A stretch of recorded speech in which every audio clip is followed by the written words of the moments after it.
Assalamualaikum.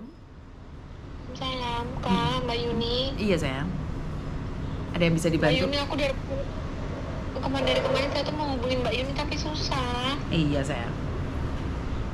Iya. Jadi gini loh Mbak, saya mau cerita dulu dari awalnya itu Heeh. ya. Kamu tahu kan? Saya Sebentar, sebentar. Kamu tahu kan setiap kali telepon masuk ke saya secara langsung dan tidak langsung, masuk di YouTube sama di Facebook. Jadi hati-hati, jangan pernah menyebut nama siapapun, termasuk namamu sendiri karena saya tidak ingin setelah viral kalian minta take down. Kenapa Mbak? Ibu. Jadi gini loh Mbak, saya memang salah ya. Jadi istilahnya tuh hari Minggu kemarin kan saya kan libur. Mhm. Nah tapi posisinya memang saya keluar itu nggak bilang sama majikan gitu loh. Terus? Nah terus memang saya salahnya di situ kan. Kirain saya itu hari Minggu tuh memang jatahnya saya libur, tapi saya nggak tahu kalau misalnya saya tuh nggak dapat libur karena dalam satu minggu tuh saya memang nggak belum libur gitu loh. Nah hari Minggu kemarin itu saya libur. Nah tanpa sepengetahuan majikan. Oke. Nah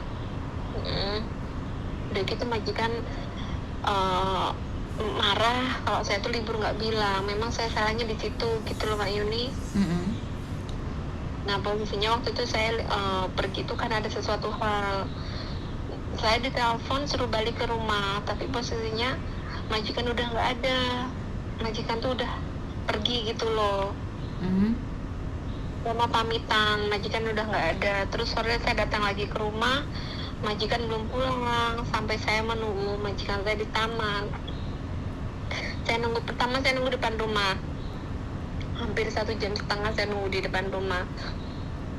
Majikan nggak pulang-pulang. Sedangkan saya kan dikasih itu ya, dikasih kunci. Tapi kuncinya tuh entah diganti entah apa gitu. Mungkin majikan marah masuk begitu. Nah udah gitu saya nunggulah, turun lagi ke bawah nungguin majikan gitu. Nah salahnya saya memang nggak menghubungi majikan, saya cuma bikin voice note aja ke majikan karena saya kan bahasa juga belum begitu ini kan. Saya kirim voice note kalau saya tuh ada di Kungyun. Saya nunggu majikan bolak-balik dari taman ke atas, kan tamannya di bawah rumah. Majikan belum pulang-pulang sampai HP saya lowbat. HP saya cas di MTR. Saya tinggal di dekat McD kan ada cas-casan itu kan. Terus saya balik lagi ke taman nungguin majikan nggak pulang-pulang. Nah udah gitu katanya sih majikan telepon saya terus, tapi saya nggak tahu kalau majikan saya telepon gitu loh. Nah udah posisi begitu, katanya kalau sampai jam 12 malam majikan saya nggak diketemuin, saya dilaporin polisi, katanya saya buronan, ngomongnya kayak begitu. Nah teruslah paginya itu karena saya nggak berani pulang, saya kan majikan saya nggak tahu pulang jam berapa, saya nggak tahu karena saya udah ketiduran di taman. Saya langsung ke agent minta tolong diantar, tapi agent nggak mau bantu saya untuk antar sampai rumah. Sampai sore saya ke di agent kan, saya suruh datang ke rumah majikan saya sendiri minta maaf. Saya udah ke sana, akhirnya saya datang ke tempat majikan, saya minta maaf. Katanya saya udah di blacklist dari Hong Kong, dan saya katanya jadi buronan. Padahal saya tuh buronan apa gitu loh. Emang bisa Mbak Yuni kalau secara detailnya kok saya dikatain buronan, saya katain kok bisa di blacklist gitu loh Mbak Yuni. Kamu di Hong Kong berapa lama? 5, mau jalan 6. 5 bulan atau 5 tahun? 5 bulan, mau jalan 6. 5 bulan dan dia masih baru. Lah kok berani-beraninya libur tanpa pamitan, satu. Dan yang kedua, kamu ngecas baterai begitu menyepelekan gitu loh. Kok bisa tidur di taman, kenapa nggak pulang di rumah majikan? Nggak, bagi saya sebagai secara logika nggak masuk akal saya. Kalau kamu orang baru, kalau kamu nggak ada tempat, kamu nggak akan melakukan itu. Nggak akan melakukan itu. Berkepentingan apa? Lebih penting nyawamu atau lebih penting kepentinganmu? Kamu tiba-tiba libur. Kayaknya ada sesuatu yang kamu sembunyikan. Sebelum saya ngasih solusi dan ngasih jawaban, kayaknya ada sesuatu yang kamu sembunyikan dari ceritamu itu. Kamu ngapain keluar? Nggak ada. Keperluan apa keluar? Saya keluar itu karena ada sesuatu, saya mau bayar potongan Mbak Yuni. Nggak mungkin saya. Kalau Karena- potongan pastinya ada resitnya, ada buktinya. Ada. Saya udah ada buktinya kok, saya udah kirim. Saya cuma hanya dari bayar potongan saya langsung pulang ke rumah, nggak kemana-mana. Bukan potongan kan, kalau kan PT-mu sendiri tahu Mas saya. Kalau kamu di interminit kan mereka susah. Mereka akan menyadari kalau kamu nggak libur. Ini menurut saya adalah alasan. Saya rasa PT ataupun agent akan tahu kalau kamu tidak diizinkan libur dan karena potongan itu saja. Saya rasa nggak akan seperti ini masalahnya. Iya, Kan kamu bisa di situ, pamitan. memang saya salah. Iya. Kenapa? Memang saya salahnya di situ loh Mbak Yuni, gitu loh. Saya pikir saya kan saya tuh libur gitu loh. 1 minggu itu saya dapat jatah libur. Pikiran saya ke situ. Gitu. Tapi udah jauh-jauh hari saya udah bilang kalau hari Minggu saya libur. Nah, pas hari Minggunya saya memang pergi, majikan saya belum bangun. Jam berapa belum kamu tidur. bangun? Jam berapa kamu keluar? Jam 8. Jam 8 dan majikanmu belum bangun. Lah kenapa kalau Belum. memang cuman bayar itu aja kamu buru-buru? Kan nunggu majikan bangun kan bisa saya. Iya, nah memang saya salahnya di situ Mbak Yuni. Udah gitu kan saya balik lagi ke rumah minta izin, majikan saya udah katanya udah jalan-jalan kemana gitu sama keluarga. Udah siang saya udah pulang. Ngerti, Sampai tapi kan majikan Ya. bukan menunggu kamu harusnya yang nunggu majikan Mas sayang. Majikan kan keluar jalan-jalan, otomatis kan kamu nunggu sebentar, mereka keluar bareng, datanya aku mau bayar ini kan bisa. Bener Iya, nggak? saya memang salahnya di situ Mbak Yuni, makanya saya nyesal banget itu di situ. Memang pertama kesalahan saya juga gitu loh. Bukan enak kita mengakuin kesalahan karena masalah sudah terjadi. Cuman kenapa tidak berpikir tentang konsekuensinya? Ya, saya tahu dengan Iya. minta maaf masalah selesai, kelar, udah. Tapi kan tidak bisa kembali lagi dengan awal, saya. Itu namanya Mbak Yuni. bercanda. Itu namanya bercanda dan menyepelekan. Karena kamu kira majikan nggak apa-apa, kamu kira cuman sebentar aja, kamu kira nggak ada masalah. Tapi kan perkiraanmu belum tentu dengan perkiraan orang lain, sayang. Bener nggak? Iya benar Mbak Yuni. Memang di situ salah satu itu memang Kamu saya. umur berapa sih? Kamu umur berapa, sayang? Kenapa? Kamu umur berapa? 38. 28, sudah menikah, sudah punya anak? Sudah. Kenapa saat kamu melakukan tindakan itu tidak berpikir tentang anakmu saat kamu kehilangan pekerjaan, sayang? Iya, makanya saya di situ kan saya posisi memang salah gitu kan. Terus udah gitu majikan itu udah nggak mau maafin saya, katanya saya langsung katanya saya di blacklist, katanya saya langsung di malam itu juga saya di interminit jam 10 malam saya disuruh keluar dari rumah majikan. Oke. Malam kenapa kamu nggak pulang? Pertanyaan saya, Malam kenapa aku kamu malam memilih tidur di taman daripada kamu pulang di rumah majikan? Ini yang kedua menurut saya nggak masuk akal. Kenapa kamu nggak pulang ke rumah majikan? Kalau memang benar kamu di taman di bawah rumah loh. Kenapa kamu nggak pulang ke rumah majikan?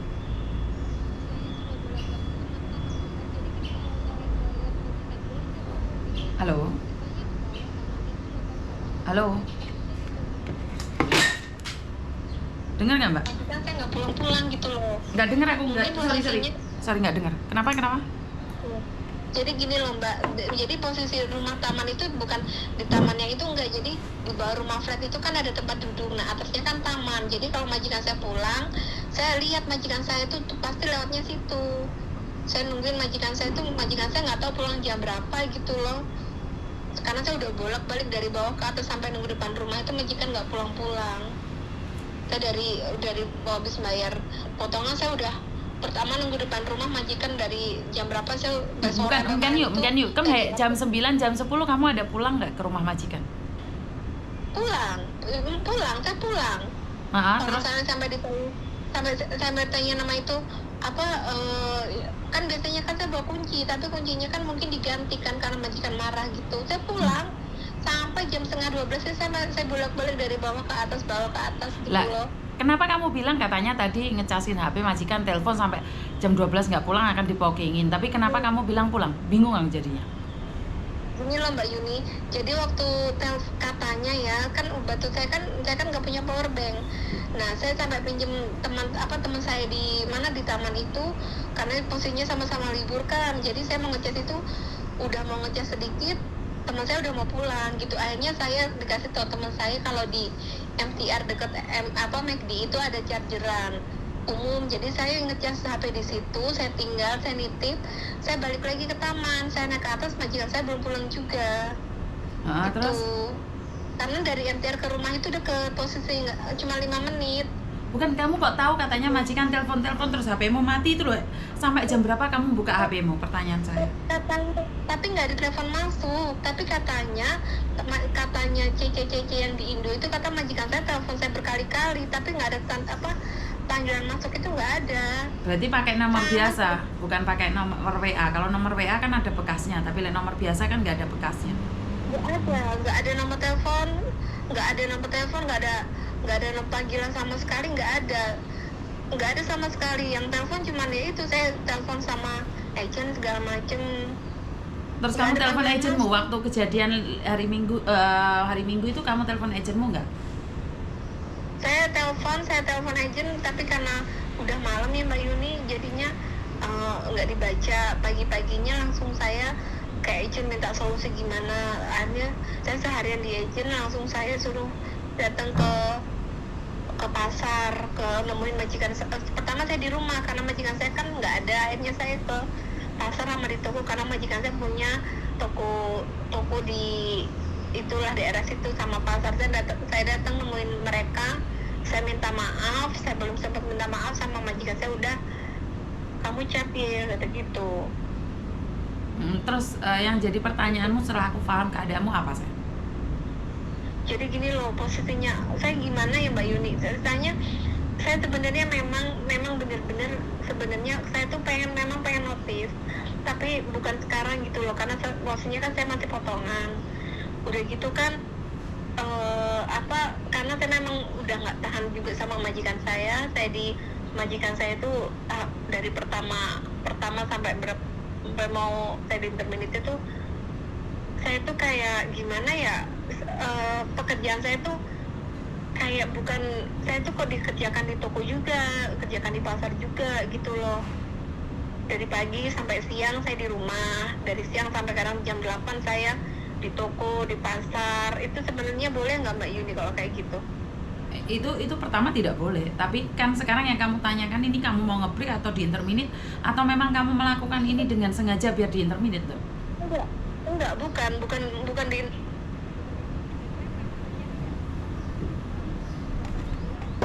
Halo? Saya nggak ada rencana untuk notis, nggak ada. Okay. Jadi sampai di rumah katanya saya di interminit. Oke. Katanya. Oke. Tapi jadi halnya kok saya kan memang belum gajian ya Mbak Yuni. Saya kan memang kemarin itu majikan cuma ngasih uang gaji saya yang kemarin sama uang tiket sama katanya uang cuti tahunan. Oke, karena menurut saya memang kalau seseorang melakukan kesalahan dengan sengaja, apalagi tidak pulang rumah, majikan berhak nginterminit kamu tanpa ngasih notis, karena itu adalah kesalahan kamu sendiri yang kamu buat sendiri. Jadi kamu bisa sebenarnya apakah kamu salah atau benar itu bisa menuntut di labor, tapi saya pribadi akan bilang bahwa memang salah sih kamunya. Saya pribadi akan ngomong seperti itu. Karena namanya manusia kan nggak boleh kayak gitu juga. Seharusnya kan tahu adat istiadat, apalagi kita orang timur. Kita tidak mungkin dong kita ikut orang terus selanang-selonong seenak kita sendiri. Benar nggak? Oke, kalau memang majikanmu mempekerjakan kamu 2 rumah, kamu kan bisa laporan ke KJRI, laporan ke agenmu. Kalau kamu bekerja di pasar atau apa, setidaknya mereka akan percaya dengan omonganmu. Tapi posisi kamu sudah melakukan kesalahan dan mencari pembelaan dan mengatakan bahwa majikan mempekerjakan kamu di pasar, kira-kira hari-hari ini siapa yang percaya sama omonganmu, Dok? Bener nggak? Secara logika. Iya.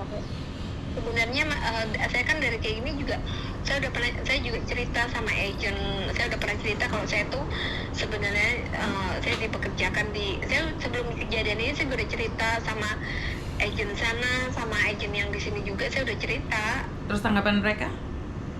Ya tanggapan aja, terus tanggapan ada salah satu dari agent bilang gini, kalau kamu mau komplain kenapa nggak dari awal-awal aja, kan sekarang kamu toh menikmati hasilnya. Terus terang Mbak Yuni, memang gaji saya sekarang 5.000 semenjak saya dipekerjakan di toko sama di pasar.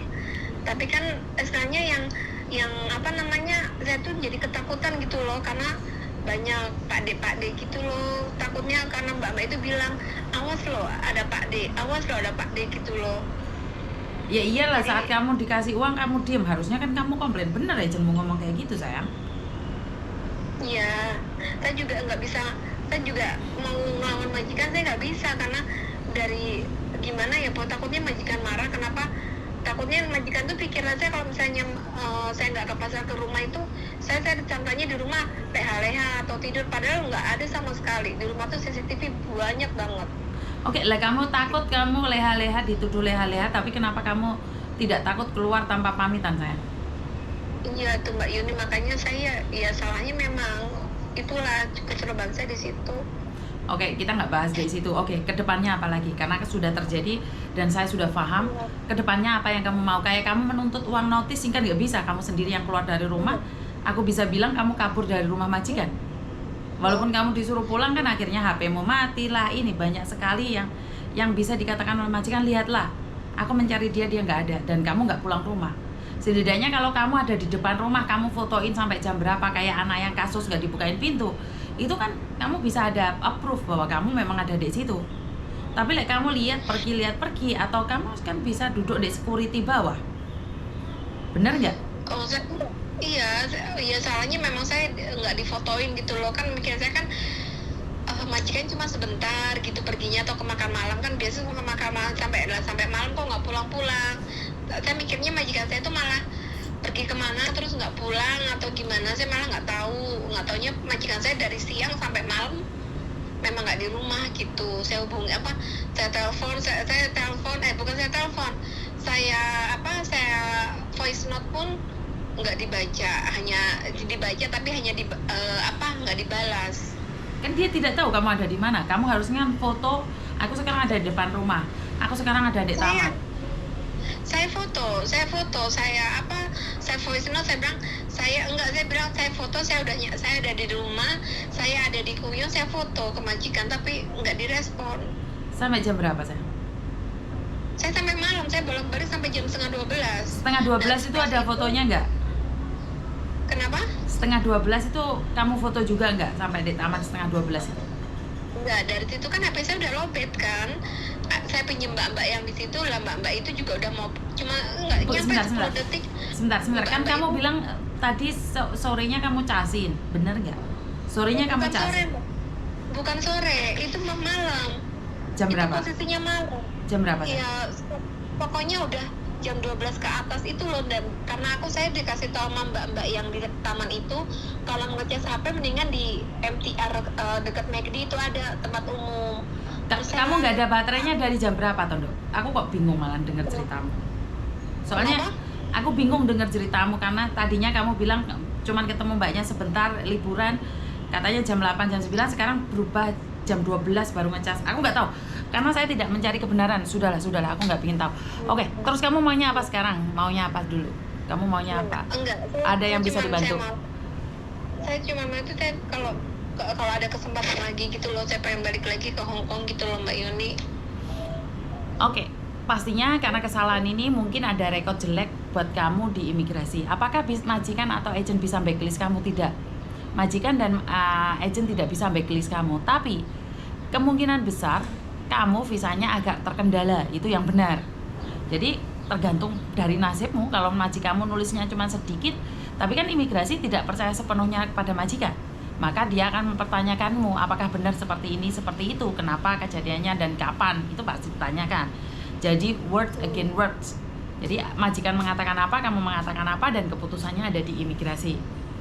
Nah, itu waktu pas saya dikasih uang sama nggak tahu tulisan apa, majikan tuh panjang sekali tulisannya, pakai tulisan apa itu saya nggak paham.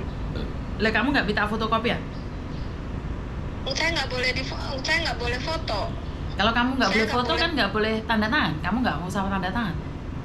Enggak, saya kan mau foto buktinya itu katanya kan ada CC di sana kan, katanya nggak usah foto karena pokoknya di situ tuh memang ada tulisan, mungkin ada tulisan apa gitu, tulisan pakai bahasa apa gitu, panjang sekali memang. Ya oke. Dan saya waktu majikan ngasih uang pun saya nggak saya foto nggak segala macem, tapi saya memang udah terima kemarin 5.200 berapa gitu. Terus tiketmu kapan pulangnya? Nah ini saya baru sampai. Sampai mana? Sampai Indo. Oh, kamu sudah di Indonesia sekarang. Ya, rencananya tuh saya kan waktu pas 2 hari di agent tuh saya tuh gimana ya, waktu dari itu saya udah nggak mau pulang loh Mbak Yuni, saya udah nggak mau pulang karena saya mikir saya di rumah, saya nggak mau pulang kalau istilahnya saya kasihan sama anak-anak saya gitu loh. Saya udah nggak, pikiran saya tuh udah saya mau kerja di sini gitu. Oke, tapi kan kamu nggak bisa kerja di sini dong. Ya berarti kamu harus cari lagi PT-mu loh. Karena kamu mau tidak mau kalau sudah di Indonesia kan nggak bisa pindah PT. Jadi kamu tetap cari PT-mu itu, terus ya minta maaf sama PT-mu, mau minta tolong lagi carikan majikan lagi loh. Paham nggak? Oh, jadi nggak bisa, ya nggak bisa apa calling visa atau gimana ya? Nggak bisa loh. Kamu masih ikut peraturan PT. Kamu sudah lunas potongannya sama PT. Tinggal 1 kali lagi. Berarti kan belum lunas ya? Benar nggak? Iya. Ya kan karena saya baru 5 bulan kan. Baru 5 bulan, jadi kan tinggal 1 kali lagi kan. Iya. Nah kemarin kan saya bayar tahun kelima. Ya berarti kamu masih ada hubungan dengan PT-mu. Jadi PT masih kekunci atau gimana ya? Betul. Oh, jadi memang nggak itu kira-kira kalau menurut Mbak Yuni itu saya di blacklist atau gimana sih ya? Kok majikan saya bilangnya kata saya tuh di blacklist udah nggak bisa balik lagi ke Hong Kong atau gimana? Berarti saya ngomong tadi nggak didengerin ya? Saya bilang, Dengar, dari migrasi. Saya takutnya gitu loh. saya tekankan sekali lagi, majikan, agent tidak bisa memblacklist seseorang. Yang bisa memblacklist adalah imigrasi. Jika majikan menulis surat jelek tentang kamu, apakah bisa memblacklist kamu? Saya tidak bisa garansi 100% tidak bisa. Cuman pastinya visamu akan terkendala saat ada surat jelek tentang kamu di majikan ke imigrasi. Tapi keputusan untuk keluar visa dan tidak itu hak mutlak imigrasi. Dan imigrasi jika memang ragu tentang apa yang dikatakan majikanmu, maka akan kirim surat ke kamu menanyakan apakah benar kejadian seperti ini dan meminta dari versi kamu. Dan kamu berhak menceritakan versi kamu. Setelah kamu menceritakan versi kamu dan dicocokkan dengan majikan dan imigrasi merasa oke, aku keluarin visa kamu, ya itu hak imigrasi. Tapi kalau imigrasi bilang tidak mengeluarkan, ya nggak ada yang bisa apapun yang bisa menuntut. Oh gitu. Betul. Seandainya Mbak Yuni, kalau seandainya saya untuk bekerja di negara yang lain, itu kira-kira juga nggak bisa ya? Ya bisa dong, kan nggak ada hubungan dengan Hong Kong kan. Kamu bisa ke Singapura, ke Malaysia, ke Taiwan kan bisa kan? Iya, apa rencananya kan kemarin itu saya kan udah nggak mau pulang kan Mbak Yuni, rencana pengen ke Makau gitu loh.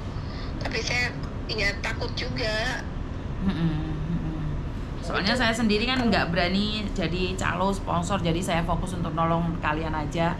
Ya kalau kamu memang sebenarnya butuh saya, walaupun nggak bisa telepon karena telepon saya memang banyak sekali yang telepon, seharusnya kan bisa datang ke rumah saya.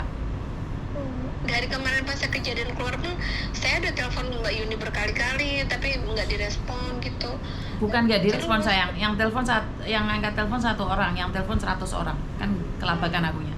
Kalau kamu memang sangat penting kan bisa datang ke rumah saya langsung. Saya nggak tahu, saya tuh tahu ini juga dari seseorang. Kamu telepon aja Mbak Yuni gitu. Saya nggak tahu. Makanya kan seharusnya kalau dikasih tahu orang Mbak Yuni itu siapa kan bisa dicek dari mana, bagaimana, kan harusnya dicek. Jangan mengandalkan orang lain, kan harusnya lihat juga. Ya tidak semua orang tahu rumah saya. Makanya kan dicek loh. Kebanyakan bisa tahu. Kalau memang butuh, bener nggak wong punya waktu begitu lama kan nanya-nanya kan bisa. Kalau saya sendiri iya waktu itu kan saya waktu di agent itu kayak gimana ya Mbak Yuni, saya tuh udah kayak nggak bisa kemana-mana gitu loh. Saya tuh kalau pagi tuh harus keluar, harus ke tempat agent gitu, nggak boleh kemana-mana. Ya wes, intinya kamu untuk sementara ini nggak jangan proses ke Hong Kong dulu. Kamu beristirahat aja dulu di Indonesia. Kalau enggak kamu boleh cari negara lain ya. Oh gitu ya Mbak Yuni. Kalau ditanya kira-kira berapa lama ya Mbak Yuni? Berapa lama untuk apa sayang? Ya maksudnya untuk bisa balik lagi ke Hong Kong itu berarti harus balik ke PT dulu ya? Betul. Ya